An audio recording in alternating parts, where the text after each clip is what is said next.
channel Ngulik Horor.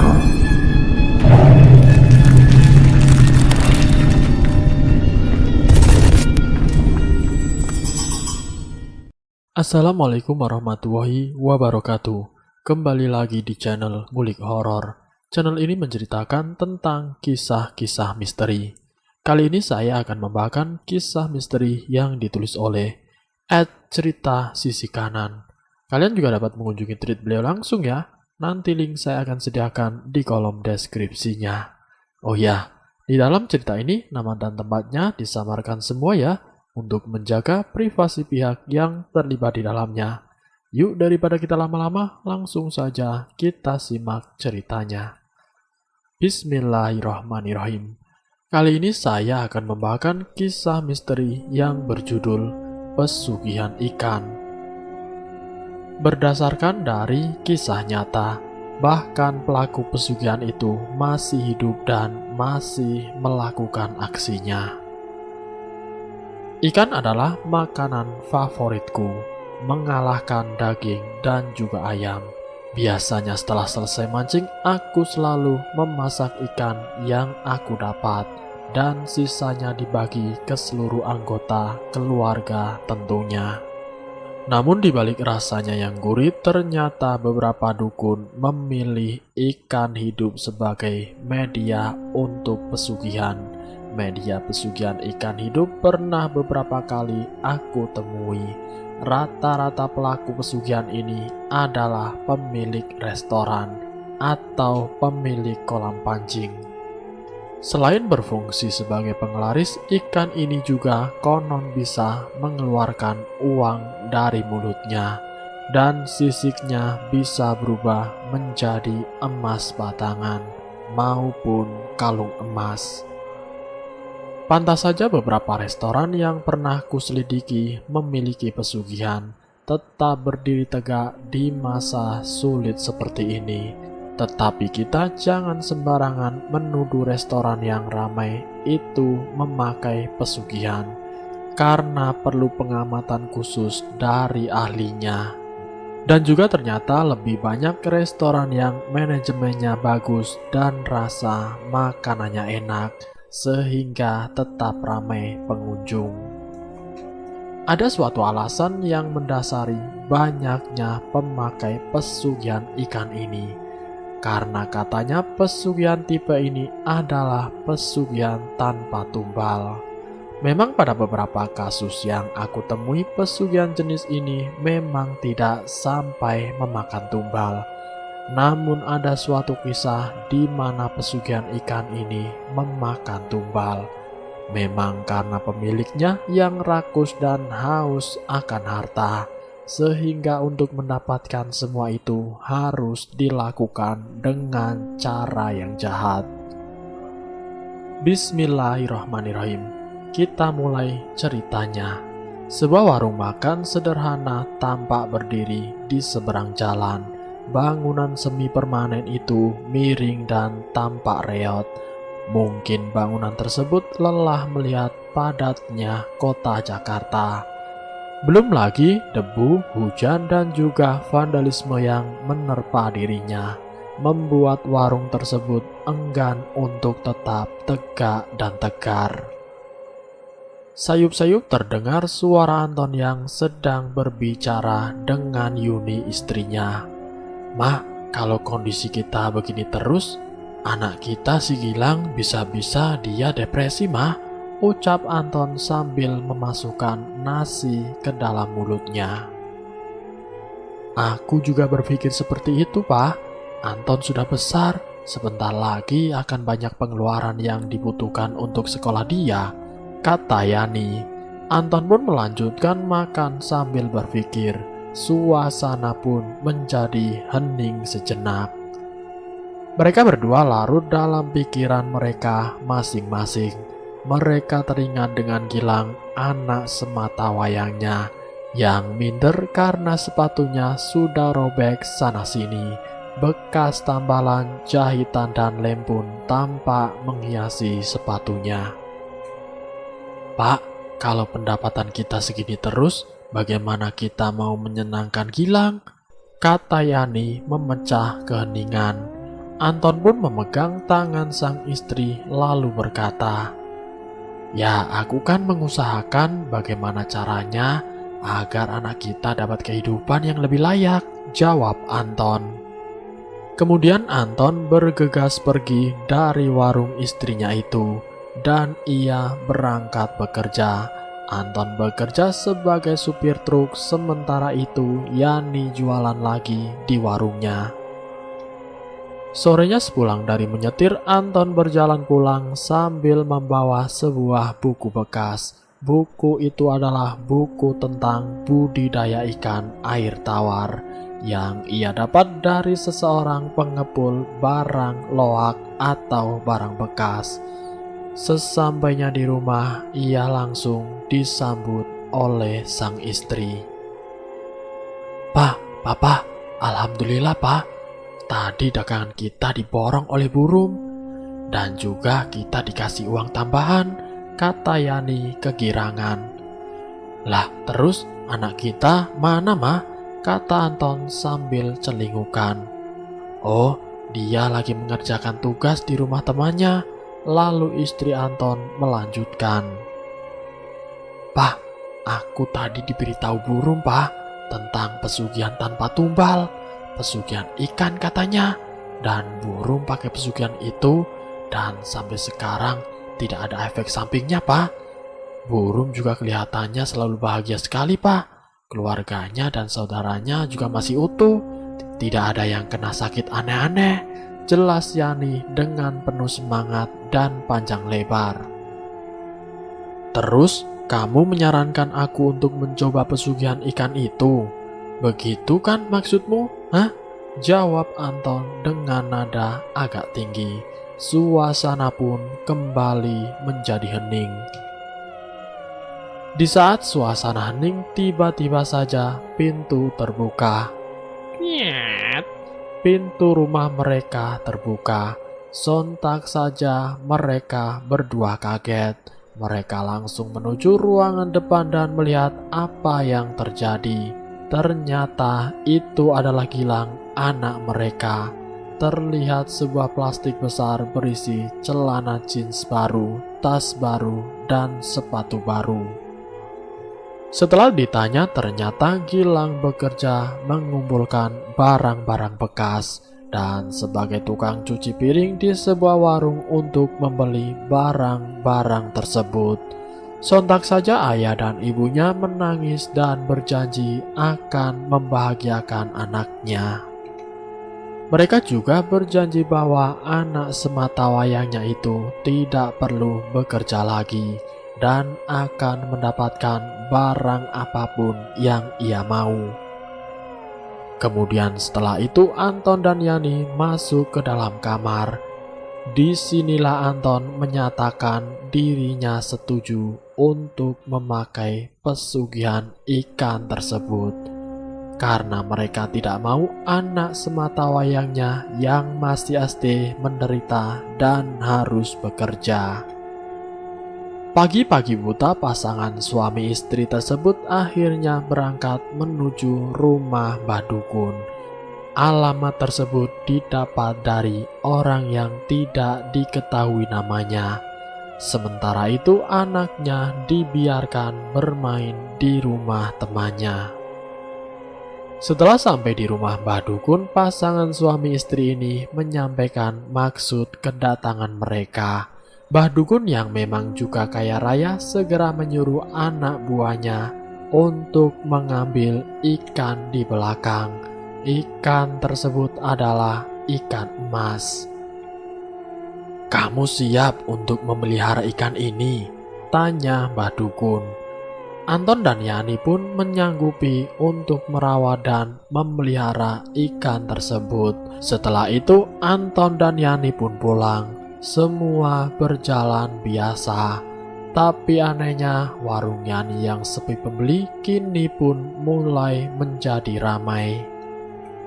Pembeli seakan berdatangan bak tawon yang masuk ke sarangnya. Pelanggan-pelanggan itu mengatakan bahwa masakan Yani enak. pembeli ini tidak curiga Yani memakai pesugihan, karena dibawa pulang pun masakan milik Yani juga terasa enak. Memang masakan Yani lumayan enak, namun karena warung Yani yang kumuh, kotor, terpencil, dan minim peneranganlah penyebab warungnya tidak laris. Namun namanya orang bingung, terkadang cara yang salah yang ispili, dan mereka tidak sadar bahwa ada konsekuensi yang harus ia tanggung, dan konsekuensi itu dimulai dari sekarang. Konsekuensi salah satu syarat yang diminta oleh Mbah Dukun adalah ikan tersebut harus dipelihara bersama dengan ikan-ikan lainnya.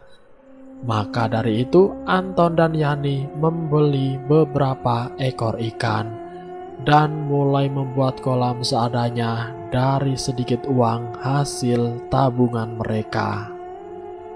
Nampaknya buku tentang budidaya ikan yang didapat oleh Anton bermanfaat sekali. Namun di balik kolam yang gelap, makhluk mengerikan itu mulai muncul. Pekat dan gelap menyelimuti kolam kecil di belakang rumah Yani. Sesekali terdengar riak air akibat ikan nila dan ikan mas yang berenang di permukaan kolam. Yani dan Anton baru saja memasang lampu di belakang dekat kolam ikan. Tujuannya adalah untuk memastikan semua ikan dalam kondisi baik dan juga pastinya agar terlihat bagus. Namun ada satu ekor ikan mas yang menghindar dari cahaya.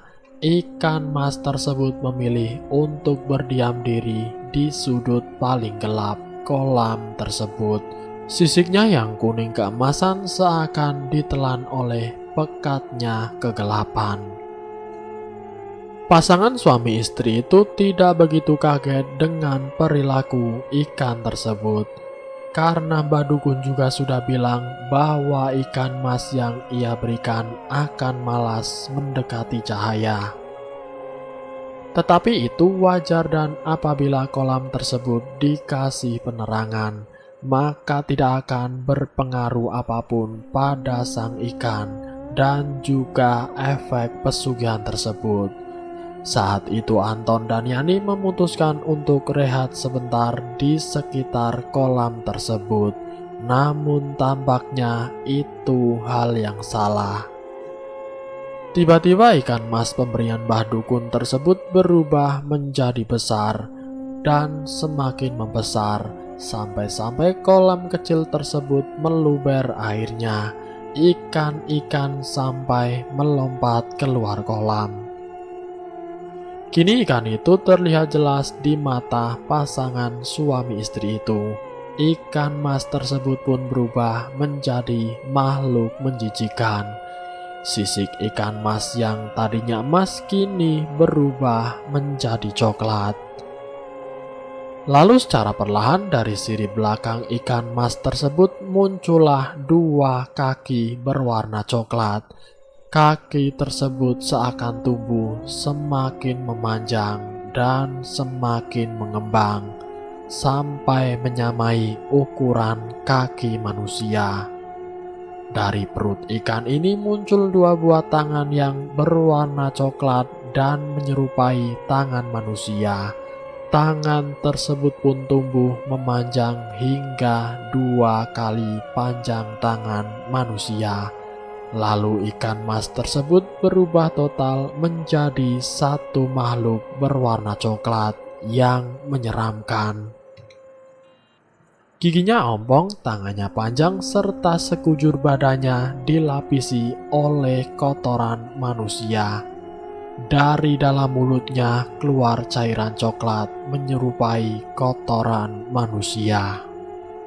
Sontak saja pasangan suami istri tersebut kabur dari kolam belakang tersebut. Anton dan Yani pun berlari ke ruang kamar, dan ternyata di kamar makhluk coklat tadi sudah menunggu. Dia berdiri tegak seakan-akan ada yang ingin dia sampaikan kepada Yani juga Anton. Mereka pun tambah ketakutan dan akhirnya mereka membangunkan anak mereka, lalu lari dari rumah mereka. Anton pun mengajak istri dan anaknya ke parkiran truk. Lalu mereka naik truk untuk pergi ke tempat yang jauh dari tempat mereka sekarang. Mereka sampai keluar kota Jakarta untuk menghindari makhluk tersebut. Jalanan malam ini sepi, hanya gerimis yang menemani. Mereka pun sampai di sebuah daerah yang tidak akan kusebutkan namanya. Setelah check-in di sebuah hotel, anak mereka langsung mereka suruh tidur lagi. Sementara mereka berdua berdiskusi tentang makhluk yang mereka lihat tadi. Diskusi berjalan panjang sampai akhirnya mereka memutuskan untuk membeli rumah yang cukup besar di daerah tersebut. 1 bulan berlalu, Anton dan Yani pun membeli rumah di luar kota Jakarta, di daerah yang tidak bisa saya sebutkan. Rumah mereka cukup luas, bagian belakang rumah disulap menjadi kolam ikan yang luas. Mereka pun mewanti-wanti Gilang agar tidak ke kolam belakang. Gilang pun menuruti keinginan ibunya. Bisnis makanan milik Yani kini berjaya. Namun anehnya penghasilan bersih yang didapatkan Yani setiap bulannya tidak lebih dari 8 juta. Bagi saya dan beberapa orang penghasilan segitu sudah tergolong lumayan. Namun tampaknya Yani belum puas. Padahal ia sudah bisa mencicil rumah dan membeli kebun di sebuah desa kecil di timur Pulau Jawa. Keserakahan dan ketamakan rupanya sudah menggerogoti seluruh hati Yani. Yani pun meminta suaminya untuk pergi ke Mbah Dukun lagi. Namun Anton menolak karena sudah lelah ia masuk ke jurang gelap dosa ini. Mereka berdua pun terlibat perkelahian besar. Gilang yang sedari tadi mendengarkan percakapan orang tuanya pun hanya bisa menangis. Tidak berani dia ikut campur, di sisi lain ia juga kalut dan dilema dengan keadaan ini. Ia takut akan kehilangan salah satu dari kedua orang tuanya. Pertengkaran tersebut tidak berlangsung lama. Mereka berdua pun akhirnya berunding dan dicapsilah kesepakatan bahwa mereka akan pergi ke Mbah Dukun lagi sekitar 5 tahun lagi. Jika Gilang anak mereka sudah butuh lebih banyak biaya, lagian mereka juga masih trauma dengan makhluk itu. Waktu pun berotasi, roda-roda zaman berpacu dalam bumi. Manusia berdiri, bekerja, menua, dan akhirnya mati. Waktu penumbalan dimulai. 5 tahun berlalu, Yani dan Anton sudah bisa melunasi cicilan mobil dan rumahnya. Warung Yani pun juga pindah ke tempat yang lebih besar dan juga bersih. Namun gemerlap harta rupanya dapat membuat buta. Yani pun meminta suaminya agar pergi ke Mbah Dukun lagi. Padahal kondisi keuangan mereka bisa dikatakan baik saat ini. Mereka pun sepakat untuk pergi ke Mbah Dukun membawa kembali ikan mas tersebut. Setelah sampai ke rumah Mbah Dukun, mereka mengutarakan maksud kedatangan mereka. Mbah Dukun yang sedari tadi menunggu pun segera mengganti ikan mas tadi dengan ikan yang lain, yaitu ikan kakap putih. Setelah berada di rumah, ikan tersebut segera dimasukkan ke dalam kolam belakang rumah. Selang 1 hari, restoran Yani pun menjadi lebih ramai. Antriannya pun juga sangat panjang. Namun ini hanya bertahan sebentar. Yani dan suaminya pun jatuh sakit. Saat hari pertama Yani sakit, di dalam mimpinya ia bertemu dengan seseorang yang berwujud aneh. Tubuh orang tersebut putih seputih kain kafan baru. Di sisi kanan dan kiri orang itu ada pedang yang terlihat sangat tajam. Terlihat tetesan darah mengalir di pedang tersebut. Setelah itu makhluk yang mirip manusia tersebut berubah wujud menjadi kakek-kakek tua dengan memakai jubah putih. Walaupun terlihat tua, namun kakek tersebut terlihat tampan. Setelah itu kakek tua tersebut memperkenalkan namanya. Aku adalah Mbah Falah. Orang-orang memanggilku Balah. Aku adalah jin baik. Aku tadi membantumu untuk melawan penyakitmu. Ya, itu adalah penyakit akibat perilakumu sendiri. Demit-demit pesugihan itulah yang menggerogotimu. Tapi jika kamu masih saja ngotot, ingin mempertahankan pesugihanmu itu, aku tidak bisa berbuat banyak lagi. Anak cucumu akan menanggung akibatnya. Kalian semua akan terperangkap di lingkaran ini, kata Mbah sambil berlalu. Rupanya Yani tidak memperdulikan ucapan kakek itu. Dia meneruskan penggunaan pesugihan ikan itu. Sampai pada suatu hari ia pun muntah-muntah. Yani muntah sisik ikan dan tulang ikan. Dia pun memanggil suaminya. Setelah suaminya tiba, dia pun memberitahukan hal itu kepada suaminya. Bau busuk pun segera menyeruak ketika mereka berdua sedang berdiskusi. Anton lalu mengingatkan Yani agar melepaskan pesugihan itu. Namun Yani bersikeras menolaknya. Tubuh Yani perlahan-lahan ditumbuhi oleh sisik. Matanya membulat seperti mata ikan. Yani hanya dirawat di rumah karena malu dilihat tetangganya.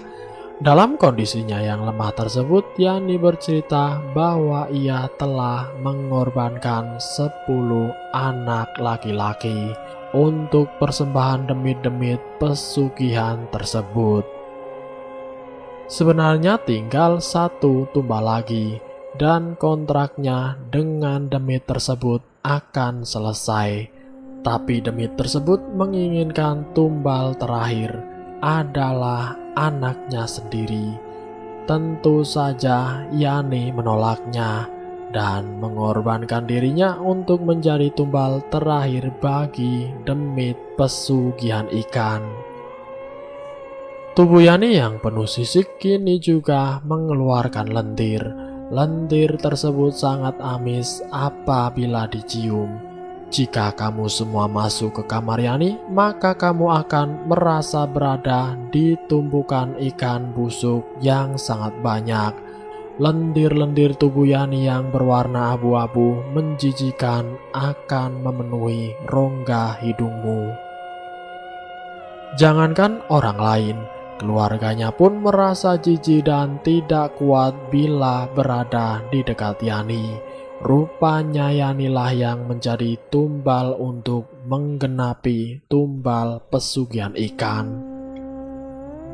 1 bulan kemudian Yani meninggal dunia, tapi ternyata pesugihan ini diteruskan oleh anak Yani. Anak Yani satu-satunya itulah yang meneruskan memelihara ikan tersebut. Dan kekayaan anak Yani ini pun sangat banyak. Entahlah kapan Gilang akan menemui konsekuensi dari perbuatannya. Korban pertama ini adalah salah satu anak orang kurang mampu yang tinggal di sebuah gubuk yang terbuat dari triplex. Sore itu si anak bermain seperti biasa. Pada waktu si anak bermain tersebut, lewatlah Yani dengan mobil mewahnya. Karena jalanan becek dan ada polisi tidur, terpaksa mobil sedan milik Yani melambat. dan Yani akhirnya melihat bocah itu. Tanpa pikir panjang, Yani pun segera membaca mantra dan seketika anak yang pertama itu mengalami muntah-muntah. Uek, uek. Sisik ikan keluar dari dalam mulut anak tersebut, disusul dengan tulang ikan. Tidak sampai di situ, anak tersebut juga berteriak-teriak meminta tolong karena dia merasa seperti tenggelam di tambak atau kolam yang luas. "Tolong, tolong, aku tenggelam," kata anak itu sambil tangannya mengayun-ayun persis orang yang mencoba untuk berenang. Setelah itu anak tersebut mengalami kejang-kejang dan seluruh mukanya membiru.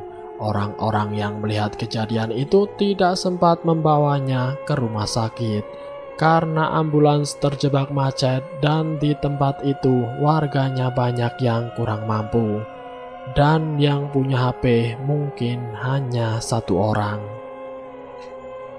Yani memang telah melaju bersama mobil mewahnya, tapi makhluk berwarna abu-abu dengan tangan berbentuk selaput mirip selaput bebek ditambah kumpulan gigi tajam inilah yang memberikan Yani gambaran lengkap tentang kondisi para tumbal-tumbalnya. Badan makhluk itu penuh dengan sisik. Sesekali ia mendekap Yani dan berbisik di telinga Yani. "Korban lainnya harus lebih baik dari ini ya. Anak itu darahnya busuk." Karena makhluk tadi sambil terus mendekap Yani, bau amis menyengat mulai menusuk hidung Yani. Dan otomatis tubuh Yani dipenuhi bau tidak sedap dari cairan bening yang dikeluarkan oleh makhluk itu. Maka dari itu sebagian orang-orang dahulu jika bertemu dengan orang kaya dan punya bau amis, maka orang itu dituduh memiliki pesugihan ikan. Namun di era sekarang tentu hal itu adalah hal konyol dan tidak berdasar, karena bisa jadi orang tersebut habis mancing atau memang suka makan ikan. Karena orang yang setiap hari suka makan ikan, air tawar, ataupun seafood, biasanya juga memiliki bau yang sedikit tidak enak. Bau amis itu kini menyengat sampai sempat supir Yani menutup hidung. Menyadari hal itu, Yani pun meminta sopirnya untuk ke toko parfum di mall. Sekalian nanti Yani mandi di kamar mandi mall, beli baju dan pakai parfum untuk menutupi bau amis di tubuhnya. Setelah sampai mall, Yani segera bergegas menyelesaikan urusannya. Lalu ia pun segera kembali ke mobil mewahnya dan meminta Pak sopir untuk segera memacu mobilnya pulang ke rumah. Sesampainya di rumah, dia langsung disambut makhluk abu-abu itu. Sisik dan lendir makhluk itu terlihat jelas dan menjijikan. Perpaduan warna abu-abu dan lendir bening yang bau sangat mirip dengan ikan busuk yang dibuat pakan bebek. Aku pun tidak kuat untuk membayangkannya. Makhluk itu menyeringai lebar di hadapan Yani. Yani pun segera menghindar dari makhluk itu dan segera berlari di kamar. Sesampainya di kamar, Yani segera mengunci pintu kamar. Dilihatnya Anton, suaminya, masih tertidur pulas akibat kecapean merawat ikan-ikan di tambak. Ya, termasuk diantaranya adalah ikan pesugihan itu yang diletakkan di salah satu dari puluhan tambak tersebut.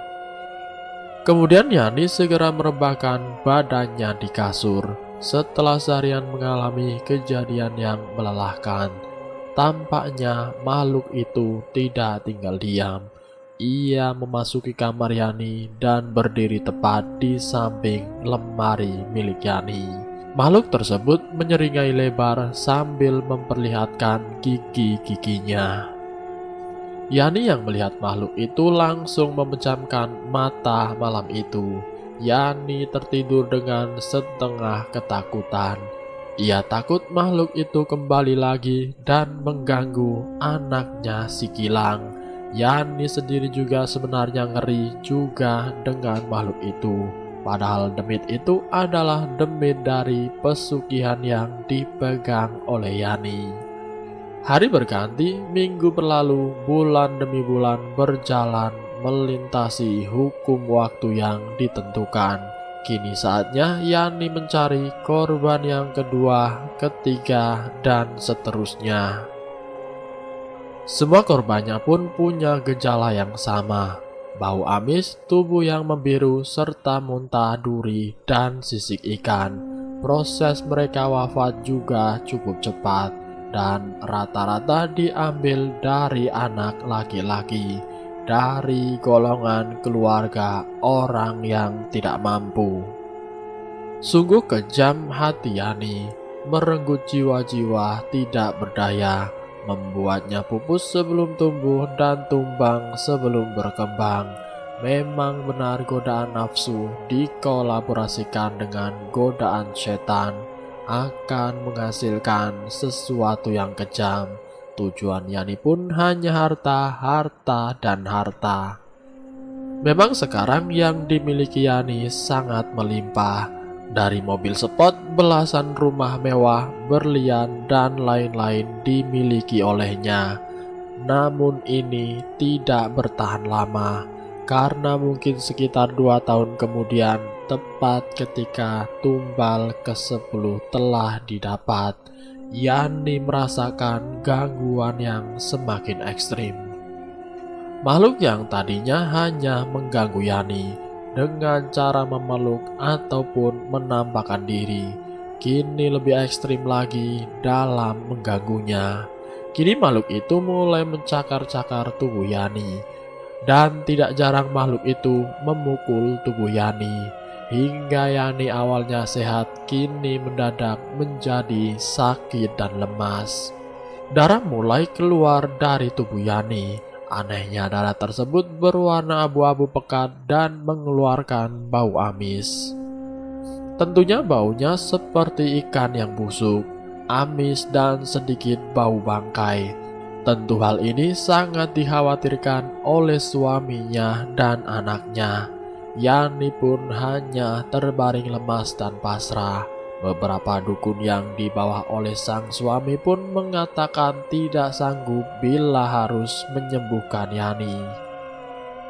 Suaminya pun bingung mau kemana lagi. Sampai pada akhirnya sang suami menghubungi salah satu kiai yang cukup disegani. Karena rumah Pak Kiai cukup jauh dan Pak Kiai masih ada urusan penting, maka Yani dan suaminya menunggu selama kurang lebih 5 jam. Lagi enak-enak menunggu, Yani tiba-tiba berbicara keras dan mengatakan bahwa dialah yang akan menjadi tumbal terakhir pesugihan ikan tersebut. Tiba-tiba tubuh Yani semakin hancur. Sisik-sisik di tubuh Yani semakin banyak. Sebagian mengelupas dan mengeluarkan nanah berwarna kuning. Bau Yani semakin busuk. Yani lalu memanggil anak dan suaminya.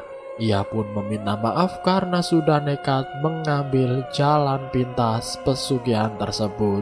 Yani juga berpesan agar ikan yang dibeli dari Mbah Dukun tolong untuk dikembalikan lagi, agar tidak ada korban selanjutnya.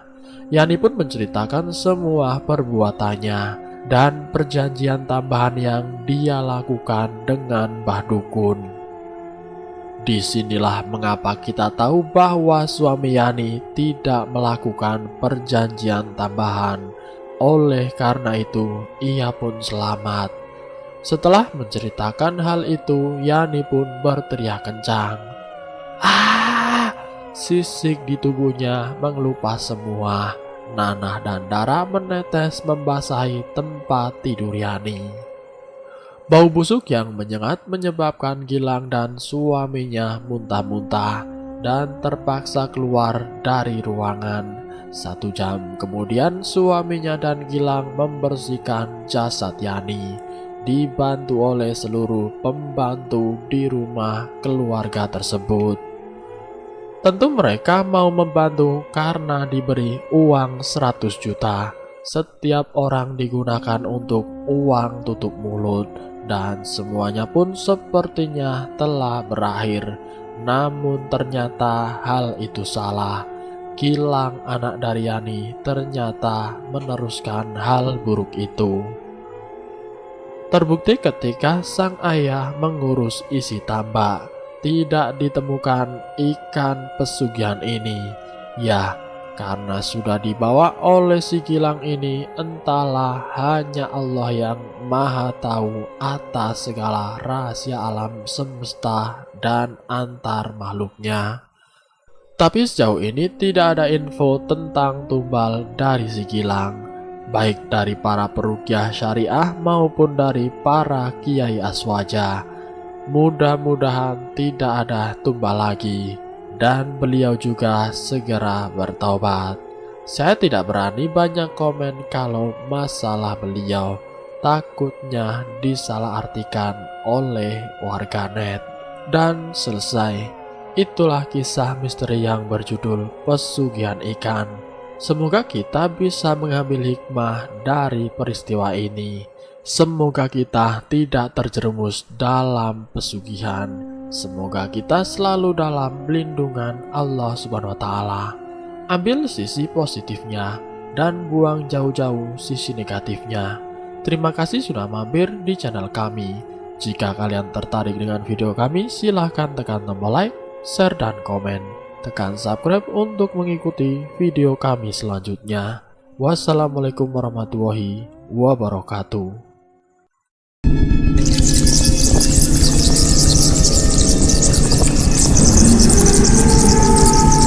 Selamat datang di channel Ngulik Horor.